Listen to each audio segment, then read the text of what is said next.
Hey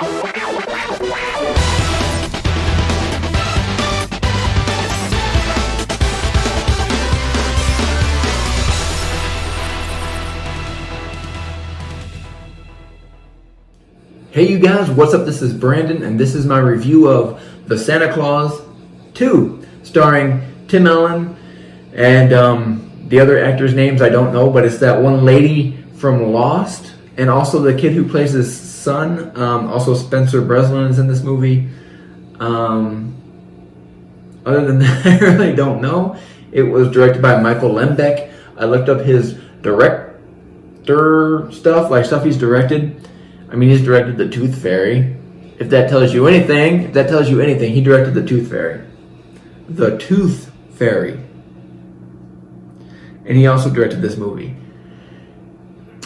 And so The Santa Claus 2, it wasn't a necessary sequel. I feel like it was more of a curiosity. I feel like maybe fans of the first one kind of wanted to know what happened, I guess, when his son grows up and, you know, what happens at the workshop. So they made a second one. And, you know, because of the popularity of the first one, they made a second one. That's usually how it goes.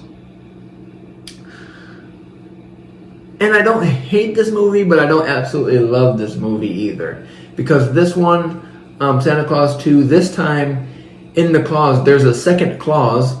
Like not, you know, like a second Santa Claus. Well, there is a second Santa Claus, but it's kind of hard to explain. There's a second clause saying that in order for him to stay as Santa Claus, he has to get married.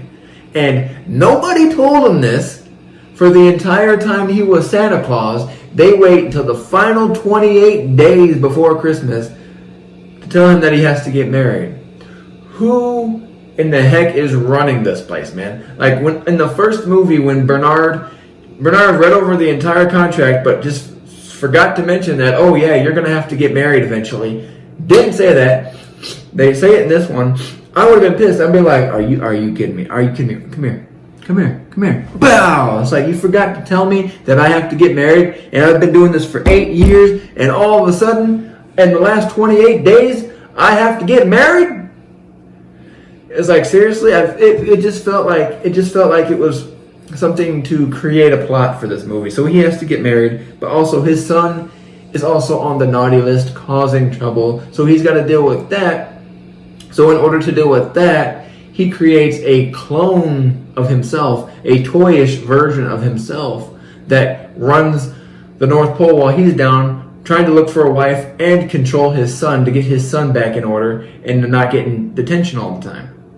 But this other Santa Claus is completely going crazy, and he's like maniacal, and he thinks every kid is naughty and should have coal. So the North Pole's all messed up, but he's down here trying to get a wife and control his son. So there's your plot for the movie. That's your two plots for the movie. And there is some funny spots with the toy Santa Claus. I do like him, but he also kind of creepy with the toy soldiers that he makes in the movie. I'm like, those are kind of creepy. And some of the one-liners, like he says, "You're a sad, strange little man," like he said in Toy Story. I thought that was funny. I like some of the stuff between him and the woman that he's trying to court to be his wife. I think that's some good stuff. There's some touching moments in this. There's some magical Christmas stuff in this. There's some memorable scenes in this that you won't forget. But as far as like a movie as a whole, I feel like it was an unnecessary sequel. I feel like it didn't need to be made.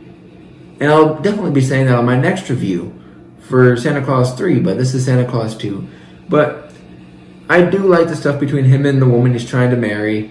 I do like kind of some of the stuff he's trying to do to get his son out of trouble. There's also another subplot where his niece thinks he's Santa Claus, but he can't tell her that. It's alright. But, and they make it more goofy this time. They bring in like mythical creatures, mythical figures like Father Time, Mother Nature, the Tooth Fairy, the Easter Bunny, those kind of people. I'm like, were they really necessary to the plot of this movie? Like, why did you need them? You could have cut out all the mythical figures, left Santa, because you already had enough going on in this movie. You already had him and his son, and him trying to find a wife, and the Santa causing chaos up at the North Pole. That's all you really needed. You didn't need the mythical figures in here. But that's just me. So for the Santa Claus 2, I'm gonna give it a C. Just a middle of the road movie. It's a middle of the road movie. It's not bad. I'm gonna give it I'll give it a C plus. It wasn't that bad. Yeah, C plus is fair because it wasn't a horrible movie, but it wasn't a great movie. It just felt like it didn't need to be made. So, if you've seen The Santa Claus 2, let me know your thoughts on it in the comment section below. Also, if this is your first time viewing, please click the subscribe button for more. This is Brandon. Thanks for watching. Peace.